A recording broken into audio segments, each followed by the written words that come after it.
Hello दोस्तों, मैं एक नाच गीत गाने जा रही हूँ। कैसा लगा कमेंट में ज़रूर से बताना और लाइक करना, सब्सक्राइब करना, शेयर करना। प्लीज़ हमारी वीडियो को आगे से आगे तक बढ़ाना। आप भी हमसे जुड़ जाना ताकि हम भी आपसे जुड़ सकें।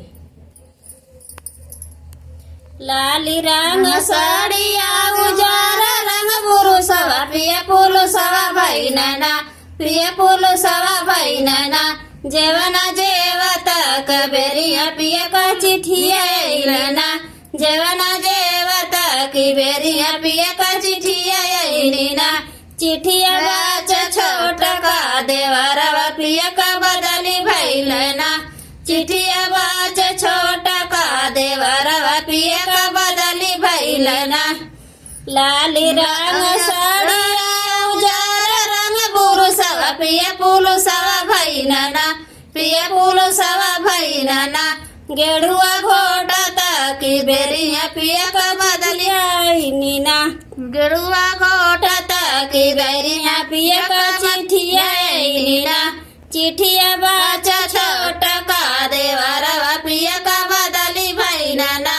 चिठिया बाचा छोटा का देवरवा पिया का बदली भाई नाना लाली रंग साड़िया उजारा रंग पुरुषवा पिया पुरुषवा भाई नाना पिया पुरुषवा भाई नाना बीरवा पूछता की दैलिया पिया का चिठिया नीना बीरवा पूछता की दैलिया पिया का चिठिया नीना चिठिया बाचा छोटा का देवरवा पिया का बदली भाई नीना चिठिया बाचा छोटा का देवरवा पिया का बदली भाई नाना लाली रंग साड़िया उजारा रंग पुरुषवा पिया पुरुषवा भाई नाना पिया पुरुषवा भाई नाना सेजिया सोवटा की दैनिया पिया का चिठिया नीना सेजिया सोवता की बेरिया पिया का चिठिया नीना चिठिया बाचा छोटा का देवरवा पिया का बदली भाई नाना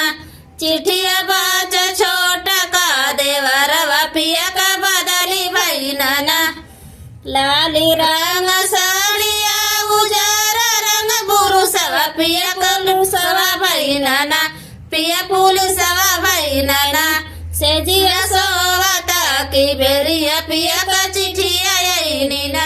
सजिया सोवता की बेरिया पिया का चिठिया नीना।